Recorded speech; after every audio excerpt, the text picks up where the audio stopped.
Shalom, shalom, shalom, je suis l'apôtre Maman Dédé, j'espère que vous allez bien. Bienvenue à une nouvelle édition d'édification, de bénédiction, de prière, d'enseignement sur la base de la parole de Dieu, sous le contrôle du Saint-Esprit, au nom de Jésus. Je prie que le Seigneur nous accompagne pendant ce moment, que la grâce de Dieu touche toute personne qui va écouter, qui va regarder, que l'onction de Dieu agisse dans chacune de nos vies et que la puissance de Dieu nous fasse du bien, nous fasse du bien. Seigneur, parle à quelqu'un qui est en train de passer cette période, ce processus, ce chemin qui le conduit à l'accomplissement des promesses que tu lui as faites. Utilise ta servante que je suis pour édifier quelqu'un encore, pour fortifier quelqu'un, pour sortir quelqu'un de son désert. Au nom de Jésus. Amen, amen, amen. Bienvenue à une nouvelle édition d'enseignement sur le chemin, c'est-à-dire la période qui sépare la promesse et l'accomplissement de la promesse.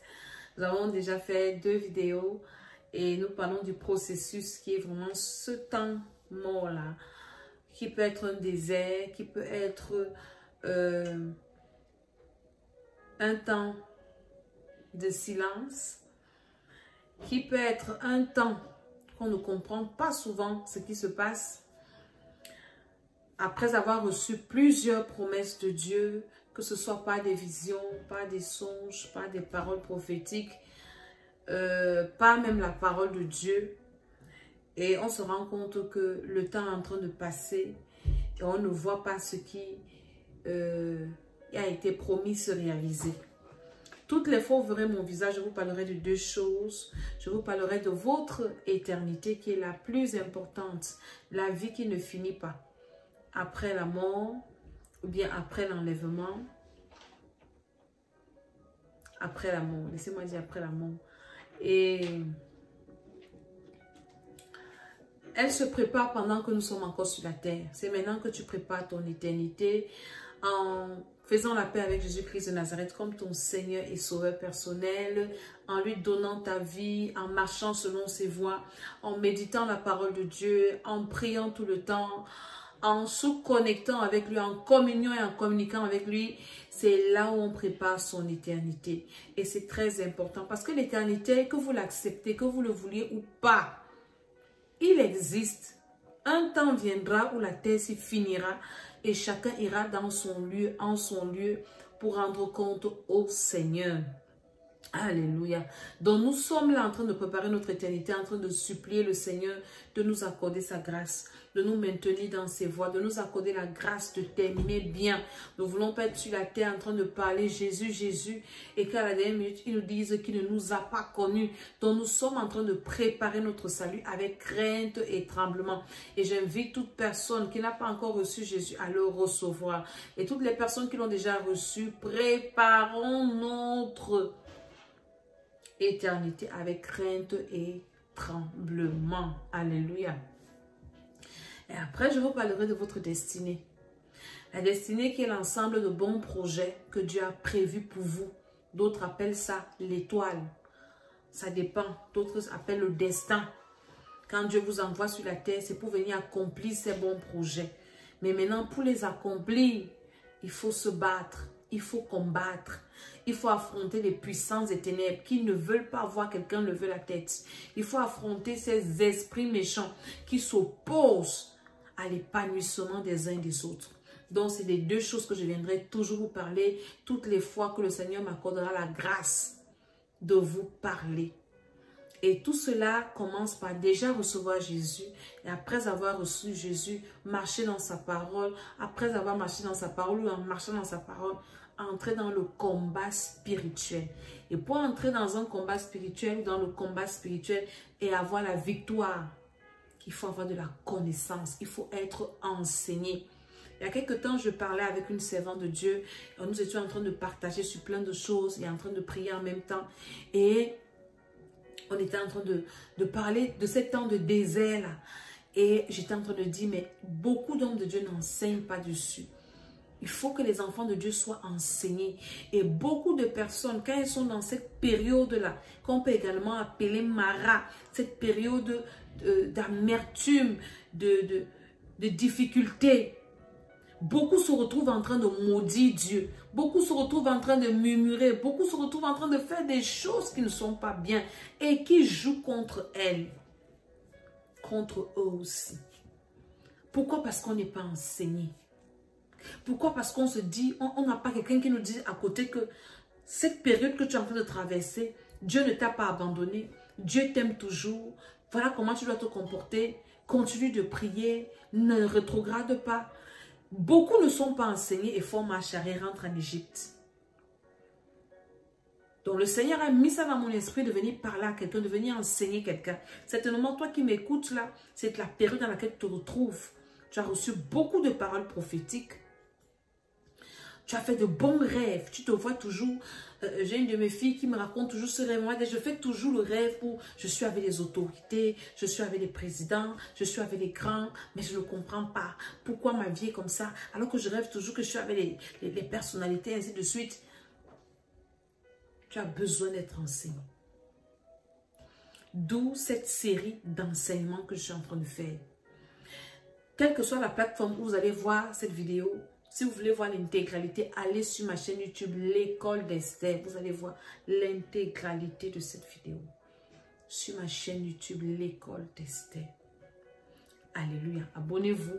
Et il y a beaucoup d'autres enseignements qui pourront vous faire du bien, notamment la délivrance, la sorcellerie inconsciente et plein de bons enseignements. Vous avez besoin d'être enseigné. C'est très important, l'enseignement.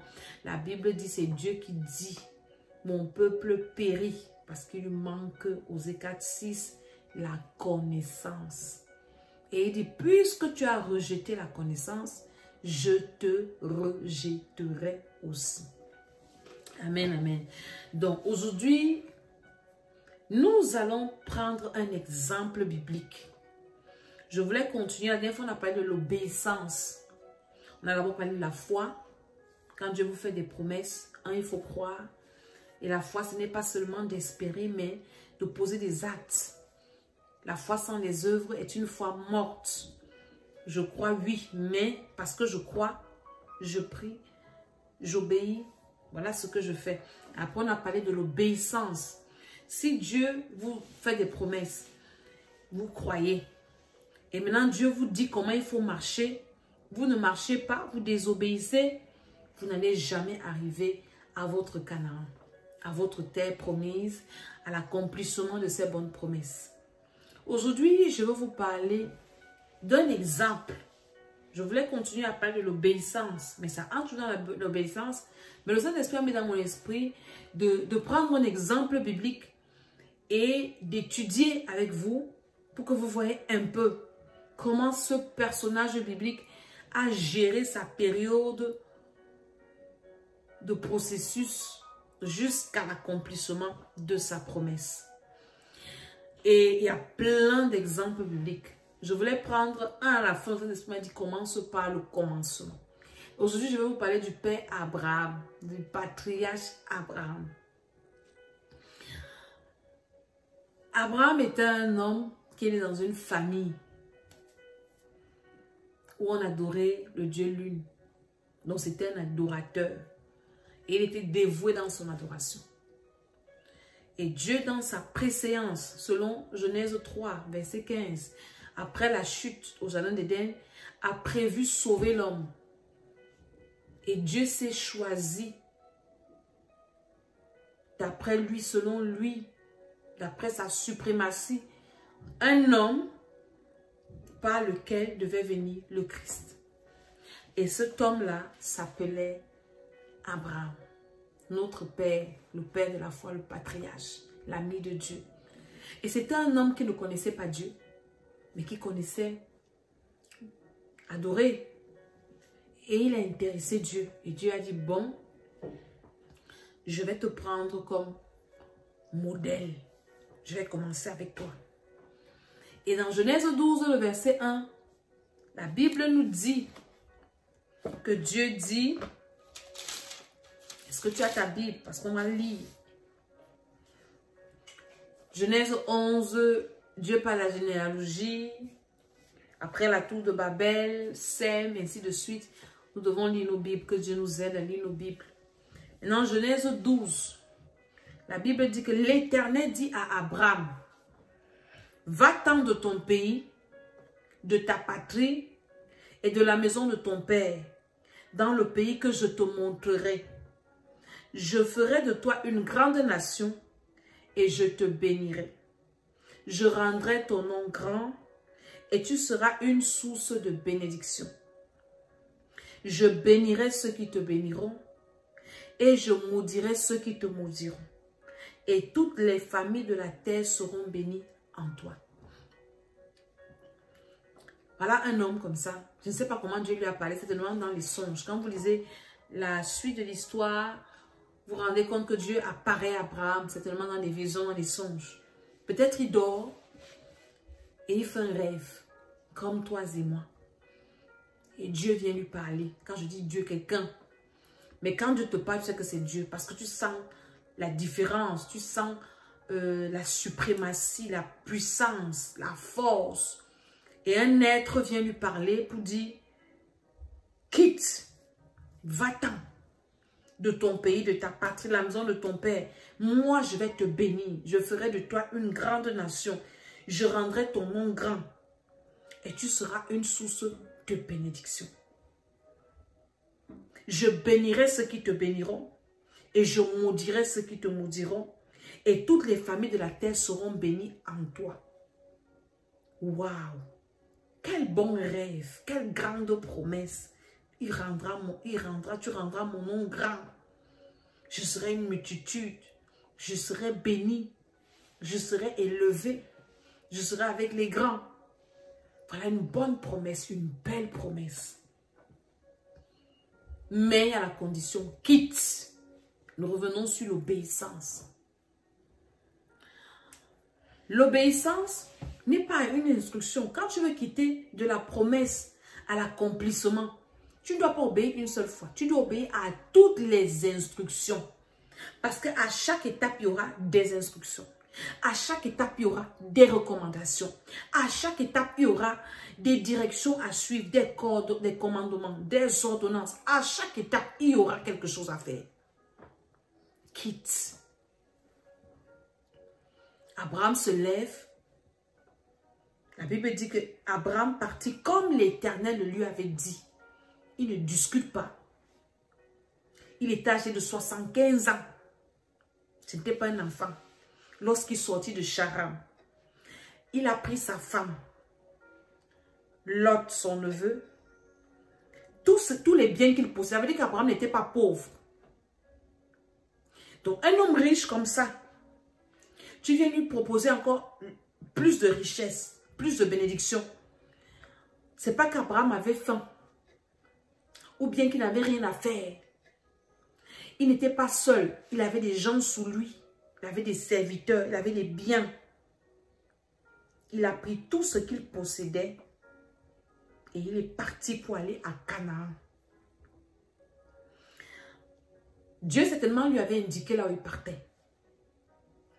Et il arrive à Canaan, dans ce pays-là, avec tout ce qu'il avait. Abraham pensait peut-être, comme vous et moi, que toutes les promesses là allaient s'accomplir du jour au lendemain. Une grande nation, bénédiction, avoir un grand nom, devenir source de bénédiction, source de malédiction pour ses ennemis, posséder une grande nation. Quand Abraham quitte, c'est sûr qu'il se dit que bon, comme je parle, tandam, du tic au tac, tout ça là va se produire. Pourquoi? Parce qu'Abraham certainement n'était pas enseigné. Qu'elle lui dit comment ça devait marcher. Quand je méditais cette histoire, j'ai passé mon temps à m'écrier. Hey, l'affaire de Dieu si. Hey, Dieu si. Hey. Pour marcher avec Dieu, il faut le connaître. Et on ne peut le connaître que dans sa parole. Abraham ne connaissait pas Dieu. Il pensait que du jour au lendemain. Beaucoup de personnes aujourd'hui sont déçus, rétrogrades, rentrent dans le monde, abandonnent Dieu, même en maudissant Dieu, pensant que toutes les promesses qu'elles ont reçues vont s'accomplir du jour au lendemain. Dieu est souverain. Il y a des prophéties où on dit demain à la même heure. Il y a des prophéties où Dieu dit l'année prochaine à la même époque. Il y a des prophéties où Dieu donne de temps. Mais il y a d'autres qui ne donnent pas le temps. Il ne te dit pas quand. Il te dit seulement la fin. Dieu a donné à Abraham seulement la fin de ce qui doit lui arriver. Il ne doit pas dire comment ça va se passer pour faire. Donc Abraham, avec son cerveau humain, a commencé à faire le film de tout ce qu'il a reçu. Et c'est le cas de plusieurs. Dieu que nous servons, c'est une parenthèse, ne vit pas dans le temps. Nous, sur la terre, nous avons le temps. Lui ne vit pas dans le temps, il vit dans l'éternité. Et il est le maître du temps, des temps et des circonstances. Donc, quand Dieu vous fait une promesse, il est libre de réaliser comme il veut. Mais ça peut vite se réaliser si, vous êtes enseigné. J'insiste sur l'enseignement. Beaucoup de personnes durent dans le désert par manque d'enseignement. Il n'y a pas quelqu'un qui te guide, qui te dit que voilà comment ça va faire, comment ça va se passer. Ou bien, tu ne connais pas qui est Dieu, tu ne cherches pas Dieu dans sa parole. Tu vas durer dans ton désert. Je parle à quelqu'un qui est dans une situation difficile depuis longtemps. Tu vis un problème, une situation qui ne veut pas finir, une affliction de longue durée. Je suis sûre qu'il y a des leçons que Dieu veut que tu comprennes, que tu n'as pas encore compris. Et tant que tu n'as pas compris pourquoi tu es là, tu ne vas pas avancer. C'est pour ça que beaucoup de personnes durent dans le désert. Abraham aussi a duré dans son désert. Nous allons voir ça à la longue. Donc, Abraham, Dieu ne tient pas compte de l'âge d'Abraham. Abraham a 75 ans, Dieu s'en fout. Ce n'était pas un enfant. Il ne tient pas compte de son âge. Maintenant, Abraham arrive là où Dieu l'amène, l'envoie. Il porte tous ces gens. Le premier étonnement d'Abraham, c'est que la première surprise, le pays qu'on lui promet n'est pas vide. Il est habité. Il y a les peuples là-bas comme ça, des gens comme ça. Tu vas me donner le pays ici. Rendre mon nom grand. Un pays qui a les gens plein, je vais les déloger comment? Alléluia. Verset 6. Je vous reprends le verset 5. Abraham prit Saraï, sa femme, et Lot, fils de son frère, avec tous les biens qu'ils possédaient et les serviteurs qu'ils avaient acquis à Charan. Ils partirent pour aller dans le pays de Canaan et ils arrivaient au pays de Canaan. Donc, c'est tellement la destination. Il arrive donc. Verset 6. Abraham parcourut le pays jusqu'au lieu nommé Sichem, jusqu'au chêne de Morée, et les Cananéens étaient alors dans le pays. Abraham est dépassé. Tu vas me donner un pays qui est habité. Tu me promets, je vais faire comment pour arriver là-bas? Oh, tu seras avec les... Moi, qui va m'amener là-bas? Qui me connaît? Abraham s'est posé la même question que toi. C'est là où Dieu apparaît encore à Abraham. Là, il était encore Abraham. Dieu apparaît à Abraham pour réitérer la promesse. Parce que c'est tellement Abraham, c'était quelqu'un qui aimait rire. Quand vous lisez un peu, Abraham rit, Sarah rit. C'est-à-dire que c'était un couple de blagueurs. Des gens qui aimaient rire, ils aimaient jouer. Abraham a même commencé à rire que le Dieu, si la personne, Dieu, moi, dans ma tête, c'est où c'est la vieillesse qui me dit, je rêve, je dors. C'est que Sarah même le regardait et ses serviteurs, que le papa, si, il dort, il se réveille, il dit que quelqu'un lui a dit qu'on quitte. Il nous porte ici, on part. On arrive dans un lieu habité. Je suis qu'Abraham a commencé à rire. Que moi-même, Abraham, si, peut-être c'est la vieillesse qui me dérange.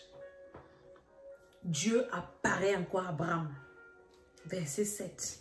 L'Éternel apparut à Abraham et dit, je donnerai ce pays à ta postérité. Un monsieur qui n'a pas d'enfant.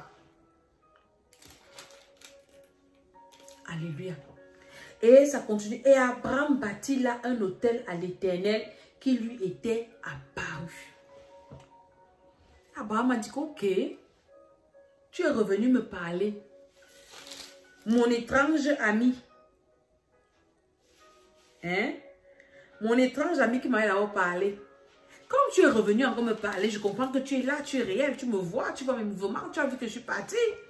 Donc tu sais que je suis là. Et tu me promets que tu vas donner à la postérité à mes enfants. Pardon, la nation à mes enfants. Ok. Abraham, donc, pour immortaliser les paroles de Dieu, que entre toi et moi, il faut bien des témoins parce que tu me parles dans mes rêves. Quand je me réveille le matin, c'est comme quelqu'un qui n'est pas normal. Abraham bâtit l'autel. Est-ce que vous comprenez? Que l'autel là soit témoin entre toi et moi. Abraham connaissait les règles spirituelles. Je veux dire à quelqu'un qui est dans un processus, dans ce chemin-là, appelez ça comme vous voulez, que quand Dieu te fait des promesses, pour ces promesses-là, tu dois bâtir des autels. Je suis désolée pour les gens qui combattent ce genre de message, qui combattent le message de la délivrance, de bâtir les autels, des sacrifices. Ce n'est pas nous qui avons écrit la Bible. Quand je méditais ça, c'est un message que je connais et que vraiment je suis bâti dedans. Bâti autel, sacrifice, moi-même je pratique ça à outrance. Mais quand je préparais encore cet enseignement, quand je méditais sur ça, ça m'a encore beaucoup parlé. Que à chaque promesse que Dieu me fait, je dois bâtir un autel. Si je fais un bon rêve où Dieu me promet, si Dieu me promet ça par une parole prophétique, automatiquement, je dois bâtir un autel. Abraham l'a fait. Dieu est revenu lui parler. Il a compris que c'était sérieux. Alors la Bible dit qu'il bâtit un autel. Question de dire que moi, je peux oublier. Mais l'autel-ci sera témoin entre toi et moi. Quand je parle de autel, c'est A-U-T-E-L. Abraham bâtit l'autel pour dire que l'autel-ci parlera en ma faveur pour rappeler à Dieu sa promesse. Toutes les fois où Dieu vous a montré une bonne chose, je parle à une personne qui est concernée par mon message. Si vous n'êtes pas concerné, glissez. Mais si ce message, tu es quelqu'un qui a reçu les promesses de Dieu, tu dois bâtir des autels. Abraham, beaucoup vont me demander, autel c'est quoi? Abraham, lui, ils avaient leur pratique avant, tradition et tout ça, il n'y avait pas l'église. Ils prenaient une pierre, ils faisaient ceci, ils faisaient leurs choses. Ce sont les choses spirituelles. Aujourd'hui, comment on bâtit les autels? Un autel d'abord, c'est un lieu d'adoration. Donc, si par exemple, Dieu me fait une promesse et que je veux que cette promesse s'accomplisse, je dois aller me connecter à un autel d'un homme de Dieu, d'une église où le Seigneur se manifeste. Je préfère dire à la personne qui me suit que Dieu te dirige, de demander au Seigneur où est-ce que je dois aller bâtir l'autel pour cette promesse que tu m'as faite. Et le Seigneur te dirige. Et c'est soit dans cette église ou dans la vie de cet homme de Dieu que tu vas avec une offrande sacrificielle, proportionnelle, selon ce que Dieu va te dire, à ce que tu as reçu. Ça ne dépend pas de ce que l'homme de Dieu va dire sur toi ou pas. Ou il va prier ou il ne va pas prier. C'est ton histoire avec Dieu. Ce n'est pas Dieu qui a dit à Abraham de bâtir l'autel. C'est lui-même. Tu es venu me faire la promesse, non? L'autel-ci sera juge entre toi et moi.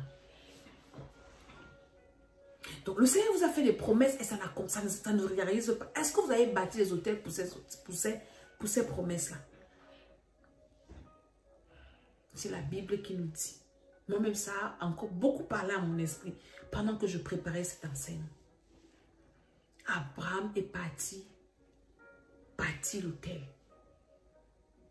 Que Dieu te dirige vers cet homme de Dieu, vers cette femme de Dieu, où tu iras bâtir cet autel. Quand je dis bâtir, c'est que tu vas te connecter. Quand je parle d'un homme de Dieu déjà a des autels qu'il a bâtis.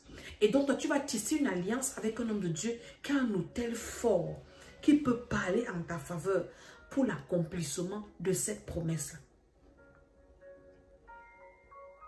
Parce que cet homme de Dieu-là a déjà des alliances avec le Seigneur, a déjà un parcours avec Dieu, a déjà une marche avec Dieu, a déjà servi Dieu. Nous sommes égaux dans notre salut. Mais dans notre marche avec Dieu, nous ne sommes pas égaux. Il y a beaucoup de personnes qui ont servi Dieu, ça fait longtemps. Moi, ça fait 10 ans que je suis apôtre de l'Éternel. 10 ans. Mais je sers Dieu depuis 14 ans que je sers le Seigneur. Que je commence à servir Dieu. Maintenant, si moi je veux bâtir un hôtel, je dois aller me connecter par exemple chez mon Père spirituel. Alléluia.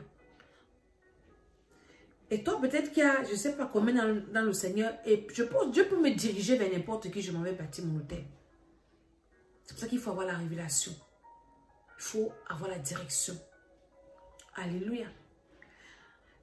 On va se connecter aux personnes qui ont déjà un parcours avec le Seigneur.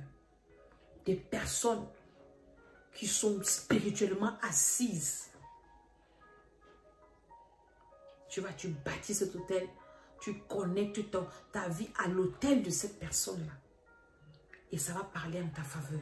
Ce sont des choses spirituelles que ceux qui ont des oreilles entendent. Il y a des batailles que tu ne peux pas gagner seul. Abraham, lui, n'avait personne. Mais après, nous allons voir qu'Abraham est allé faire l'alliance avec Melchisedec. Nous continuons. Donc, et dans le règne spirituel, toute action que nous posons est éternelle. Bonnes actions.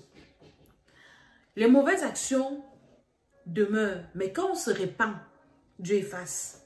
D'où la repentance par le sang de Jésus qui est très important pour nous. Mais les bonnes actions, les hôtels que tu bâtis là, ça va toujours parler pour toi. Même quand tu vas oublier. C'est très important. Alléluia. Parce que nos œuvres nous suivent. Apocalypse 14, le verset 13 dit, « Et j'ai entendu du ciel une voix qui disait, « Écris, heureux dès à présent les morts qui meurent dans le Seigneur. Oui, dit l'Esprit, afin qu'ils se reposent de leurs travaux, car leurs œuvres les suivent. » Maman, tes œuvres te suivront. Donc, quand tu bâtis les hôtels là, ça va te suivre en bien comme en mal. Alléluia. Donc, Abraham est donc arrivé à Canaan. Il n'a pas croisé les bras. Il a exploré le pays. Il est monté à gauche, à droite. Il est arrivé à Sichem. Il a tourné. Voilà ce que Dieu m'a proposé ici. Qu'est-ce qu'il y a de bon même ici? Il a commencé à voir comment il pourra s'intéresser. La Bible dit dans le verset 8, il se transporta de là, donc il a fini de bâtir l'autel. Après, il s'est transporté vers la montagne, à l'orient de Bethel. Il disait ses tentes entre Bethel à l'occident et Haï à l'orient. Il a bâti encore un autel à l'Éternel et il invoqua le nom de l'Éternel. Abraham a bâti, il s'est installé entre deux, il a bâti 2 hôtels.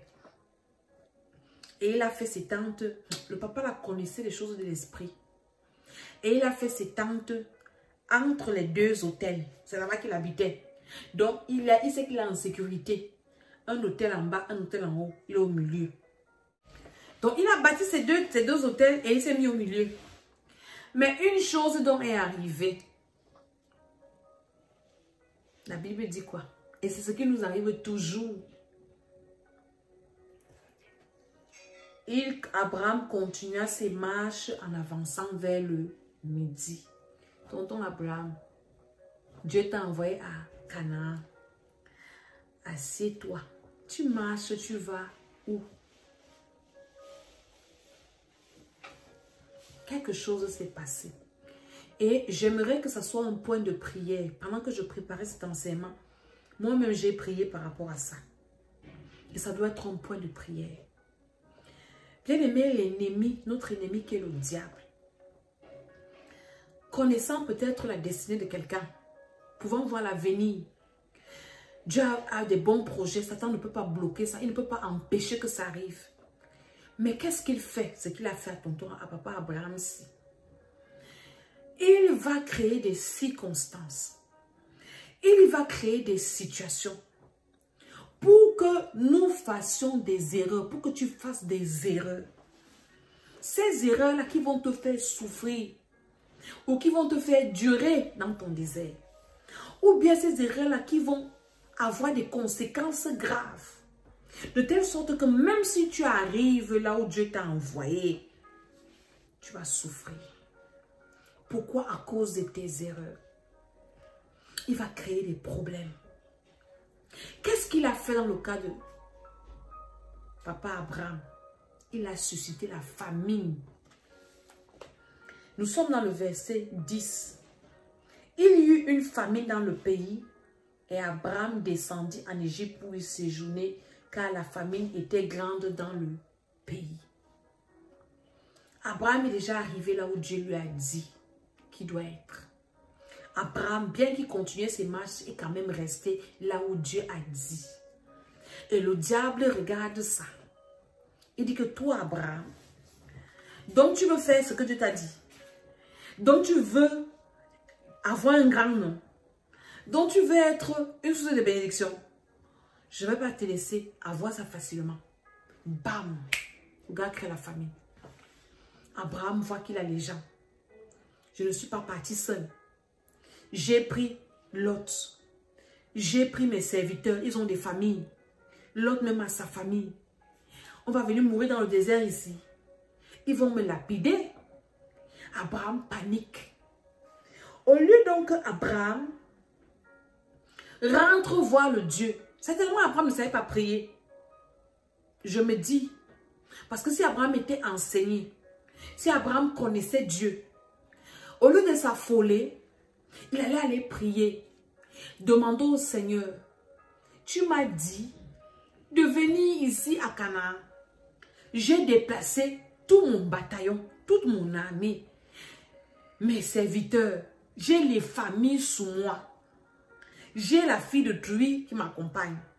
J'ai l'enfant de Truie qui est avec moi ici. Si quelque chose les arrive ici, on va dire que je viens les sacrifier. Voici maintenant la famine. On a les brebis. On les nourrit comment? La panique à bord. Papa Abraham ne demande pas conseil à Dieu parce qu'il ne connaissait pas. Il part où? En Égypte. Ma prière, c'est que Dieu nous aide. Ma prière, c'est que Dieu nous fortifie pendant les temps de famine. Ma prière, c'est que le Seigneur nous accorde la grâce de résister à la famine, de résister aux tempêtes. Pendant que nous sommes dans notre processus de délivrance, processus vers la terre promise, processus vers cette bénédiction, Seigneur, je prie pour quelqu'un qui m'écoute et qui me reçoit. Moi-même avec Seigneur, dans le désert, tu as envoyé la manne. Je prie que tu envoies la manne à un homme, à une femme. Dans ce processus, Seigneur, que la famine ne fasse pas à quelqu'un de quitter l'endroit où tu l'as envoyé. Est-ce que tu peux prier avec moi, dit Seigneur, que la famine ne me déloge pas, que la famine ne m'enlève pas là où tu m'as envoyé.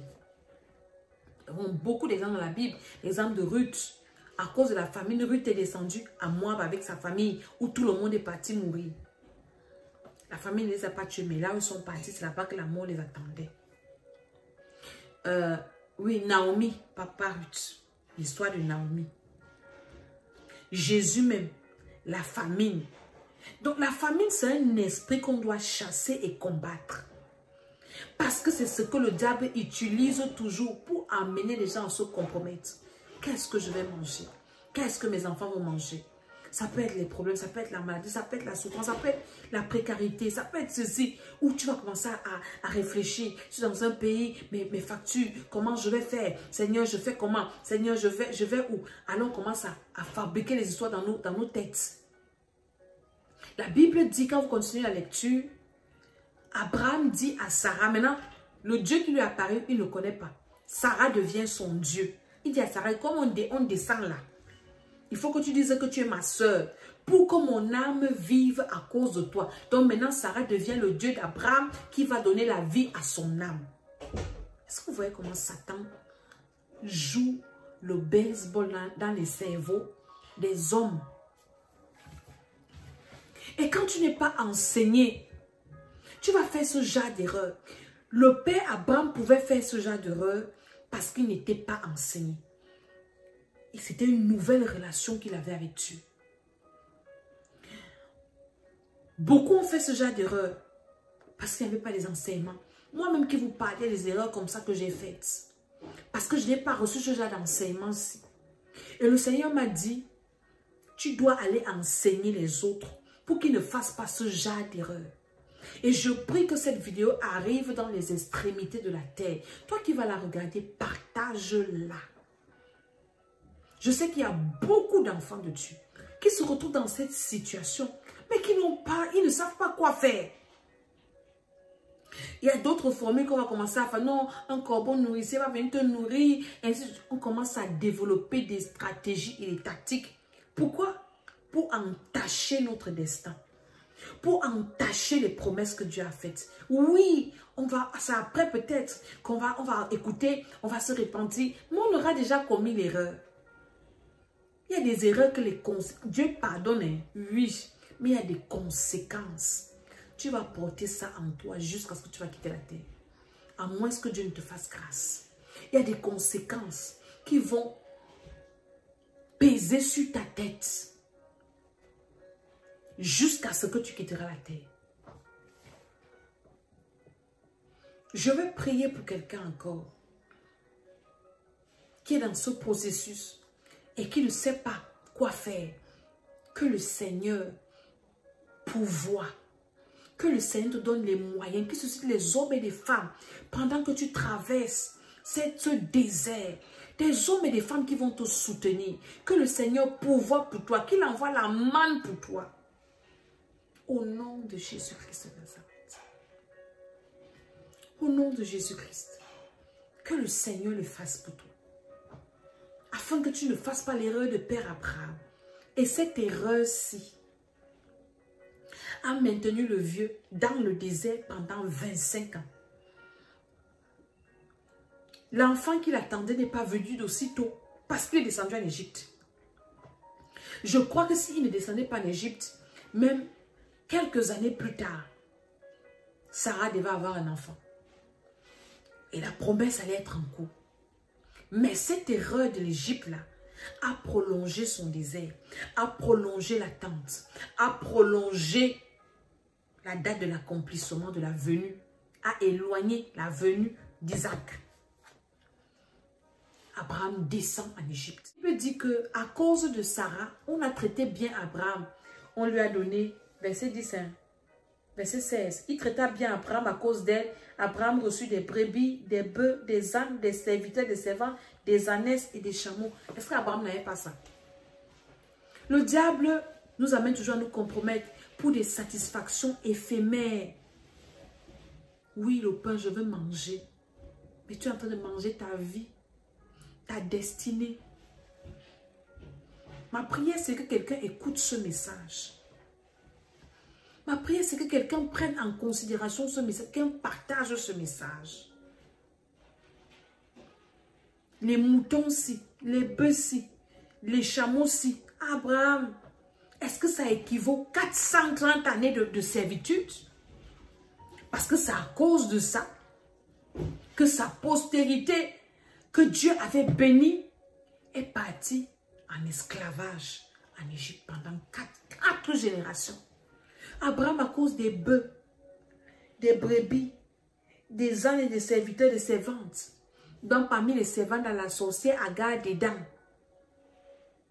À cause de ça, tu livres tes enfants 400 ans dans la servitude.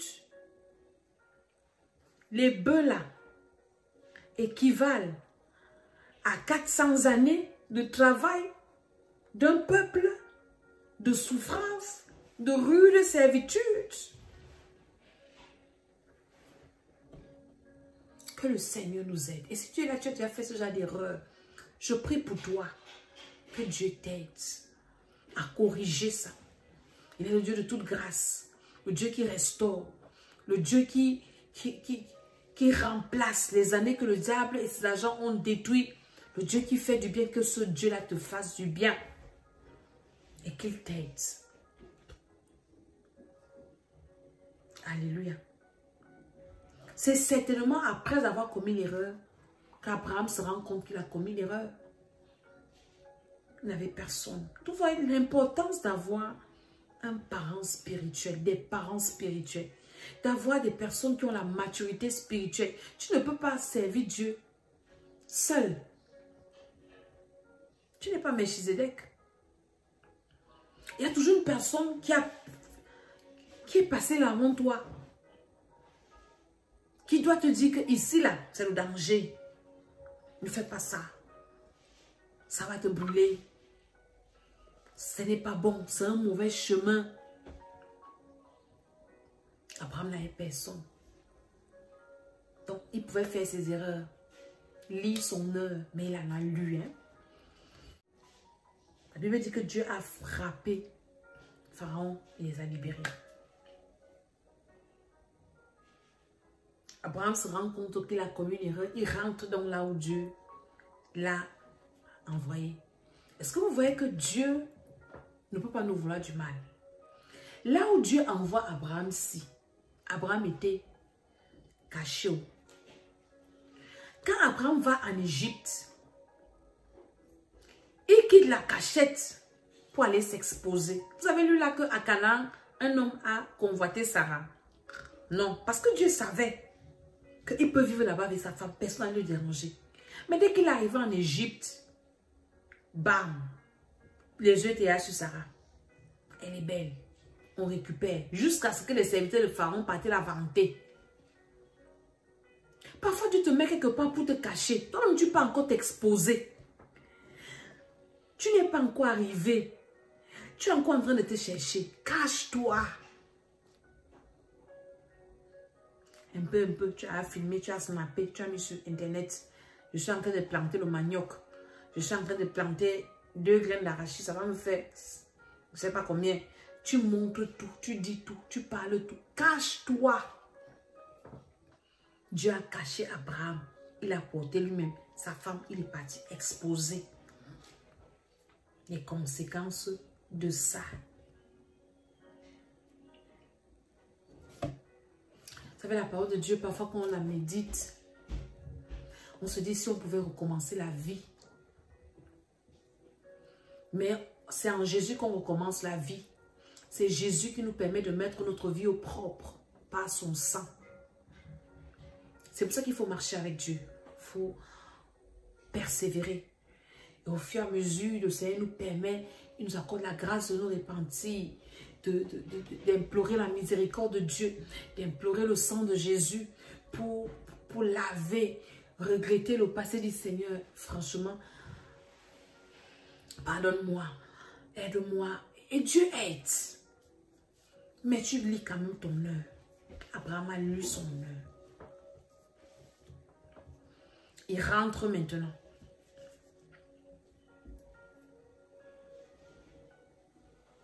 Il rentre. Et quand il rentre, séparation avec l'autre.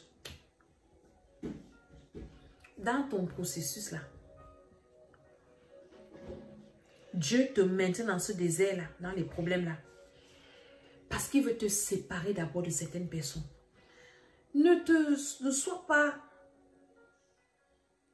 stupéfait ou bien malheureux parce qu'il y a des gens qui te quittent. Les gens viennent dans les vies des gens pour 3 raisons. Pour une leçon, pour une saison, pour une raison. Toute personne qui te quitte, tu n'as rien fait. Pour rien. Donc, craille. Dieu voit ton devant-ci. Il voit que la personne ne peut pas supporter la bénédiction-ci. Il crée un truc, elle ne m'aimait pas. Elle a fini son temps. Elle a finir sa mission, en bien ou en mal. Parfois, on s'attache à des mauvaises personnes. Parfois, on s'attache même aux gens qui viennent nous détruire. Peut-être même c'est l'autre qui a donné l'idée à Abraham. Parce que l'autre aimait trop la grande vie. L'autre a donné l'idée à Abraham. On meurt quoi ici? Tu nous as amené mourir quoi ici? Allons en Égypte. Sachant que lui, sa femme n'est pas belle. La femme de l'autre est belle. C'est la femme d'Abraham qu'on est parti récupérer. Lui, l'autre. Pourquoi c'est seulement après ça que l'autre part? Ça veut dire qu'Abraham a compris que l'autre, tu m'as mis dans le ndem, comme on dit au Cameroun. Mais l'autre, c'est toi qui m'as induit en erreur. Moi, j'étais tranquille ici. Tu m'as poussé. On est parti en Égypte. Ma femme est partie. Toi, tu es resté avec la tienne. Abraham a compris que, hein? On ne veut si choisis ton côté, choisis ma part. Quand il se sépare donc de l'autre, je crois après cette expérience, Abraham a commencé à comprendre beaucoup de choses. Qu'il faut se séparer de l'autre. Que le Seigneur te révèle qui sont tes lots. Et que tu te sépares d'eux. Même si ça te fait mal, Dieu va t'aider. Ta destinée est mieux que de rester avec ce genre de personnes. Alléluia. Moi, quand il y a des gens qui me quittent, on me fait mal au début parce que j'étais aimée et tout. Après, je comprends parce que je suis déjà enseignée que ce n'est pas tout le monde qui est fait pour rester avec toi. Non. Il y a des gens qui sont là pour un temps. Après, chacun prend sa route. Mais il y a des personnes, comme Ruth a dit à Naomi, ton peuple sera mon peuple. Ton Dieu sera mon Dieu. Tu montes, je monte. Tu vas, je vais. Je suis avec toi. Pourquoi? Et ce genre de personnes comme Ruth là, vous savez ce que Ruth est devenue? Une ancêtre de Jésus de Nazareth. Or pas, sa épouse est partie. Mais Ruth a dit à sa belle-mère que je ne bouge pas. Tu montes, je monte. Tu descends, je descends. Il y a des personnes comme ça que Dieu met à tes côtés. Ma prière, c'est que Dieu mette à nos côtés, moi-même avec des Ruth qui vont dire que ton Dieu sera mon Dieu, ton peuple sera mon Dieu. Des personnes comme ça t'aiment pour rien. Des personnes comme ça sont prêtes à aller avec toi, même dans le désert, partout. Elles prient avec toi, elles te soutiennent, elles t'aiment pour rien comme ça. Alléluia. Donc, dans ce processus-là, Dieu fait le nettoyage. Mais quand tu ne comprends pas, quand tu ne sais pas, tu commences à te plaindre. Ah, on me rejette partout. Ah, même ma famille. Oh, on ne veut plus de moi. Ah, les gens comme ça. Ah, ma mère ne m'aime plus. Mais ceci, même mes amis, mes copines ne sont plus là. Parce que mon ami, Dieu est en train de séparer. Comprends que c'est la séparation que Dieu est en train de faire. Il est en train de faire le nettoyage. Parce que tu vas à Canaan. Tu vas dans ta terre promise. Il est sur le point de réaliser ce qu'il t'a promis. Alors il y a des personnes à côté là qui ne doivent pas être là. Dieu va créer un mouvement et ils vont partir d'elles-mêmes. C'est ce qui s'est passé avec papa Abraham. Je vous ai dit qu'on étudie la vie de papa Abraham. Ça va édifier beaucoup de personnes. Et l'autre est parti. Alléluia.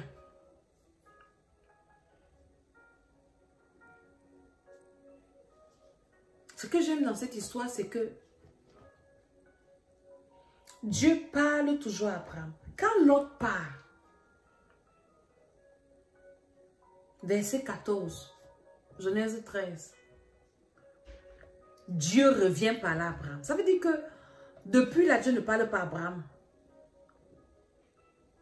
À cause de l'autre. La dernière fois qu'il a parlé à Abraham, c'est quand il est parti. Il arrive à Canaan.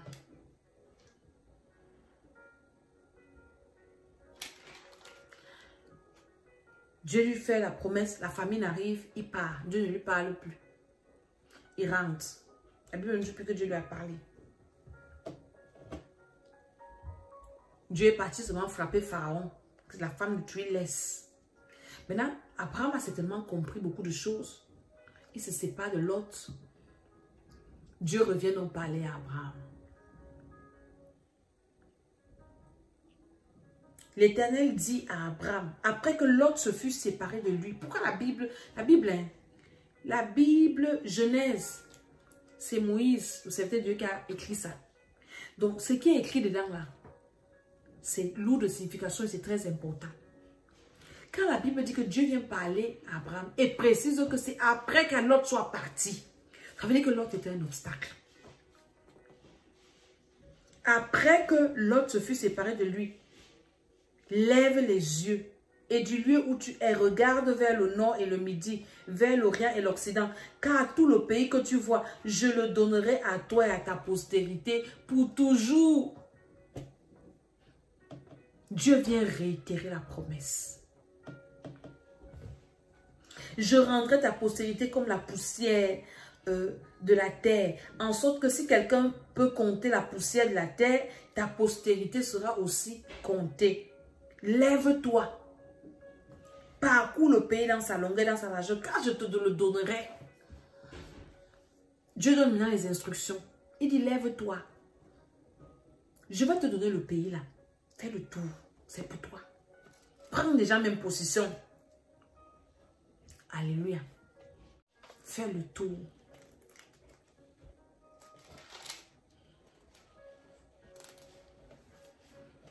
Amen, amen. Abraham s'est levé. Il a fait le tour. Après, il y a eu l'épisode où, là où tonton Lot est parti là-bas, on les a pris. Abraham est parti les défendre. Quand Abraham rentre de la guerre, il rencontre Melchisedec. Nous sommes dans Genèse 14, le verset 17 en descendant. Dans le verset 20, la Bible dit qu'Abraham donna à Melchisedec la dîme de tout. Ceux qui disent que la dîme c'est l'ancien, Abraham a connu Moïse. Abraham a donné la dîme de tout. La dîme c'est une alliance. Quand tu donnes la dîme, tu as une alliance avec la personne à qui tu donnes, à son autel, à sa marche avec Dieu, son parcours. Et la personne aussi, tu es aussi en alliance avec Dieu. La dîme, c'est une puissante alliance. Toutes les personnes qui veulent voir les promesses que Dieu les a faites s'accomplir dans leur vie doivent donner la dîme. Moi qui vous parle, je donne la dîme. Il y a des choses, il y a des principes spirituels. Il a donné la dîme de tout et Melchisedec l'a encore béni. Après ces événements, après que Dieu a créé un mouvement pour que Abraham rencontre Melchisedec et lui donne la dîme de tout, Dieu a encore parlé à Abraham. Vous n'avez pas remarqué que dans cette histoire, pour que Dieu vienne reparler à Abraham, il faut qu'il y ait quelque chose qui se passe. Il faut qu'il y ait des choses, des situations. Il faut que peut-être qu'Abraham provoque des situations. Il faut qu'Abraham pose des actes. Pour que Dieu vienne réitérer la promesse. Que Dieu vienne rétablir maintenant. Que Dieu vienne confirmer. Abraham était toujours en mouvement. Dieu t'a promis des choses et tu as les bras croisés. Tu ne fais pas les sacrifices, bâtis pas les autels, donne pas la dîme, tu ne pries pas. Mais Dieu t'a promis des choses, ça va s'accomplir comme ça. Tu vas mourir, ça ne va pas s'accomplir.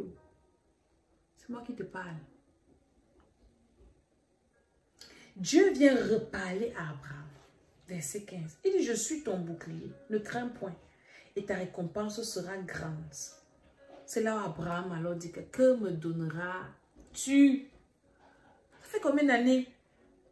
Je monte avec toi et descends. Parce que je pense qu'à cette période-là, Abraham avait déjà commencé un peu à connaître Dieu. Souvenez-vous qu'Abraham ne connaissait pas Dieu. Abraham ne connaissait pas Dieu. Abraham, Dieu l'avait surpris comme ça. Alléluia. Je vais continuer dans une autre vidéo. Je sais que c'est très intéressante. Mais je vais prier pour quelqu'un. Que le Seigneur guide cette personne qui va regarder cette vidéo. Qui est dans ce temps de désert. Que le Seigneur utilise cette vidéo, ce message, pour te sortir de là. Ne fais pas les erreurs que les autres ont fait. Que le Seigneur te préserve de la famine. Que le Seigneur te protège. Au nom de Jésus. Amen. Je suis l'apôtre Maman Didé. Je suis l'apôtre des églises internationales, Temple International Saint-Lévi. Nous sommes à Yaoundé, à Douala, à Kondjoké, une ville du Cameroun, et à Paris. Et ma chaîne YouTube, c'est l'école d'Esther. Il y a toutes mes vidéos là-bas. Vous pouvez écouter ces enseignements qui vous feront beaucoup de bien et les activer dans vos vies par la prière. Il ne faut pas seulement écouter en étant des auditeurs oublieux. Vous écoutez, vous activez, vous écoutez, vous activez. Et le Seigneur vous fera beaucoup de bien. Partagez cette vidéo. Actuellement, nous sommes en train de bâtir notre radio. Si Dieu vous met à cœur de venir bâtir cet hôtel-là, dans cette radio-là, le Seigneur va vous bénir. Au nom de Jésus-Christ de Nazareth. Réécoutez les autres numéros de cet enseignement. Et Dieu vous fera beaucoup de bien. Que le Seigneur vous bénisse. Au nom de Jésus. Amen, amen, amen.